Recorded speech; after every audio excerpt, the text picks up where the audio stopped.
भगवान शंकर ही शिव के रूप में मिलेंगे। यह से मां पार्वती कठोर तपस्या करते हैं। 1000 वर्ष तक तपस्या की है मैया। तब जाकर के आकाशवाणी हुई कि भगवान शिव ही पति के रूप में मिलेंगे, इसलिए देवी आप अपने भवन जाइए।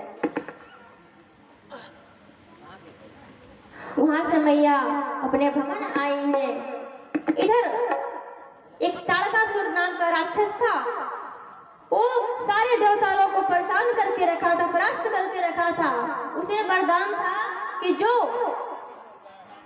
ब्रह्मा जी का वरदान दिया था कि जो शंकर भगवान के सूत्र से जब पुत्र उत्पन्न होंगे वही उसको मार सकता है, वरना कोई मार नहीं सकता।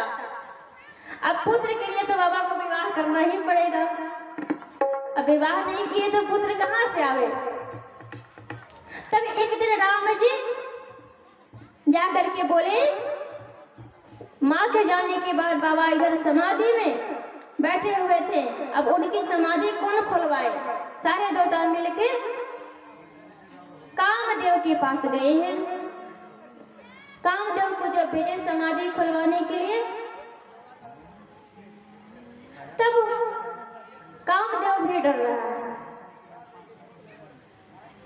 क्योंकि अगर जब बाबा समाधि से उठते तो तीसरा नेत्र बाबा को खुल जाता, और जब तीसरा नेत्र खुलता तो उसी समय कामदेव जल के भस्म हो जाते।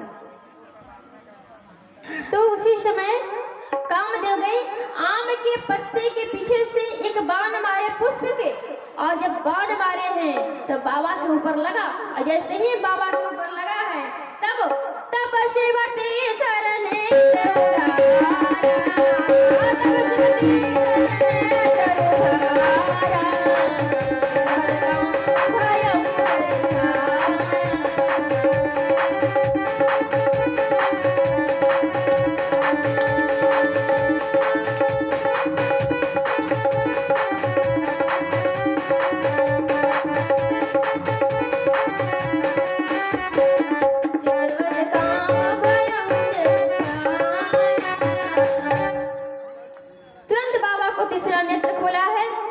तीसरा नेत्र खुला है तो राम जी आकर के बोले महाराज से, बाबा से बोलते हैं कि प्रभु हम आपसे कुछ मांगना चाहते हैं। क्या मांगना चाहते हैं? कि आप किसी भी तरह से विवाह कर लीजिए। अब विवाह की बड़ी तो बाबा ने सप्त ऋषियों को भेजा है माँ पार्वती को परीक्षा लेने के लिए। मैं थोड़ी कथा संक्षेप में लेकर जा रही हूँ क्योंकि समय के अभाव है मेरा। तो सप्त ऋषि को भेजे हैं बाबा परीक्षा लेने के लिए। सप्त ऋषि गए तो हाथ में विष्णु भगवान के फोटो लेकर के गए। बोले कि देखिए कितना सुंदर दुल्हा है, इतना सुंदर दुल्हा छोड़ के विष्णु भगवान को छोड़ करके और आप जोगी से शादी कर रहे हैं। बानी लोग से निवेदन है शांत बना के बैठ जाए बीच में, कोई शोर हल्ला ना करे क्योंकि कथा में बाधा भी पहुंच सकती है, इसलिए निवेदन है हाथ जोड़ के शांत बना के बैठे रहे। तब जब सप्त ऋषि गए हैं परीक्षा लेने के लिए कि आप जोगी से विवाह कर रहे हैं इतने सुंदर दुल्हा छोड़ के, मेरी मानिए तो आप विष्णु भगवान से विवाह कर लीजिए, वो बढ़िया है। लेकिन मैया कहती हैं लगन से लगा बैठे, ज्यादा बड़ा भजन नहीं करोगे, छोटा ही 2 लाइन रहेगी। लगन से लगा बैठे जो होगा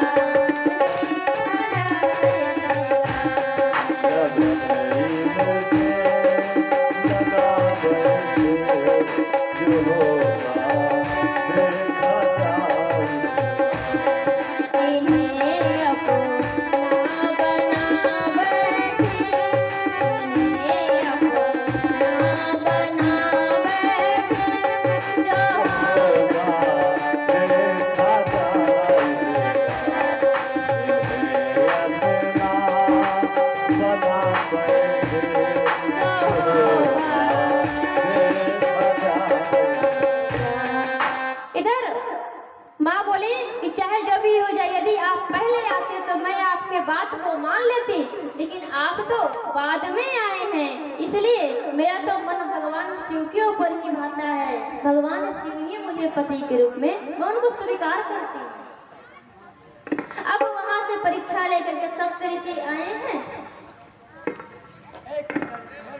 जब सप्त ऋषि परीक्षा लेकर के वहां से आए हैं भगवान शंकर के पास, और सच बताओ भैया, उस दिन शाम को 5 बज गया घड़ी में, लेकिन किसी को ये चिंता नहीं है कि जिसको मामी नहीं है, जिसको मौसी नहीं है, जिसको बहन नहीं है, उसको कौन श्रृंगार करे, कौन कपड़ा पहनावे। बाबा तो गण के साथ में चुपचाप बैठे हैं कैलाश में। तो गण कह रहे हैं महाराज से, प्रभु से, कि बाबा अगर आप कहते हैं